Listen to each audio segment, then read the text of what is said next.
Main title, Running a Peer Support Group. George and Shu preparing for a peer support group. Shu is making notes.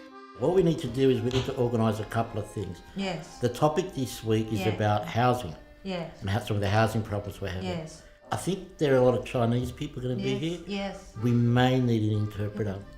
And what we'll do is we'll invite Susie. Susie has muscular dystrophy and she's having issues with her housing. Yep. And she's taking it to the appeals tribunal.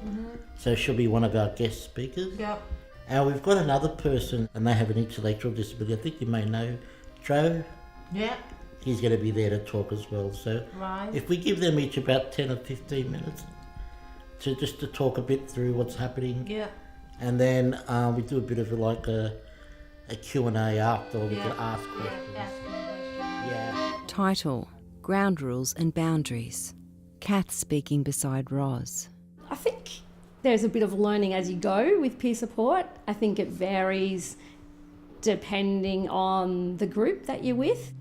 But then there's this magic organic thing that it's really hard to put words on, where the group almost does its own thing and we decide with each other how support will actually look in that group.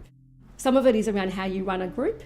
So it is good to set some boundaries, to have some ground rules, and they'll vary a little bit depending on who's in the group. And so we might hear something in the peer group that really gets us worked up and is really uncomfortable for us, but we have to kind of engage with that without judging the person and kind of trying to say where they are at on that journey is where they're at.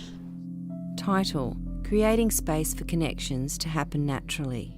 Kath. It is around that magic of story. And part of knowing that story is maybe facilitating some connections. So if I know, Roz, that you're really into people being included in their local school, people with disability being included in education, and someone raises a question around not knowing how to think about that for their family, or being in a school where it's not working or they're not happy, then I would, as a member of that peer group, say, why don't you have a chat with Roz, because that's something that she's really passionate about.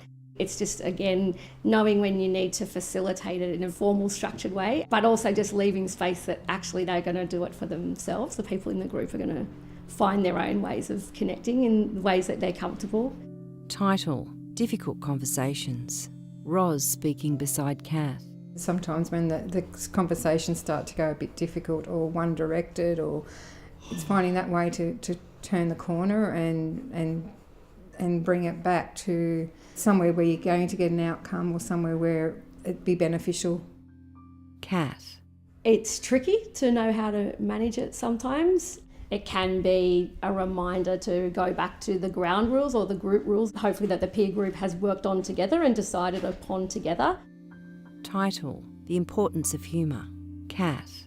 It's the best place to go for advice, for support, for understanding, for humour. Like we're kind of being quite serious about peer support, but it's I laugh more than I laugh at any other time in my life at peer support. Really funny things happen when people that don't know each other and who might have quite different needs and quite different takes on the world and their life, when we come together, there's a lot of humour.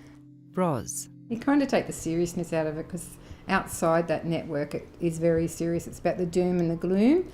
And as a parent, that's what you're used to hearing. And I feel that the peer support network is the future, and the can-dos, will-dos and going-to-dos. Title, From Getting to Giving. Kath. So it's usually a sense of coming from a need, whether that's for belonging or identity or information, or to fill in their time on a Wednesday morning.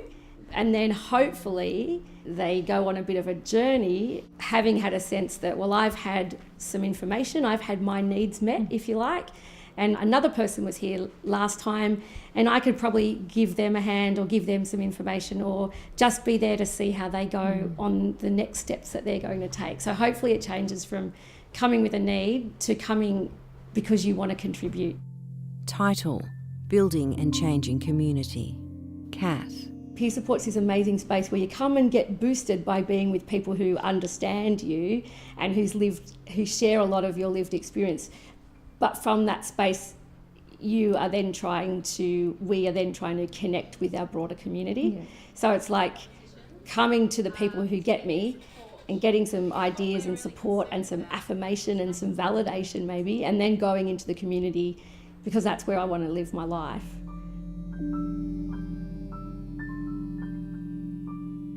Team Up is a project of Community Disability Alliance Hunter, New South Wales Council for Intellectual Disability, and Diversity and Disability Alliance.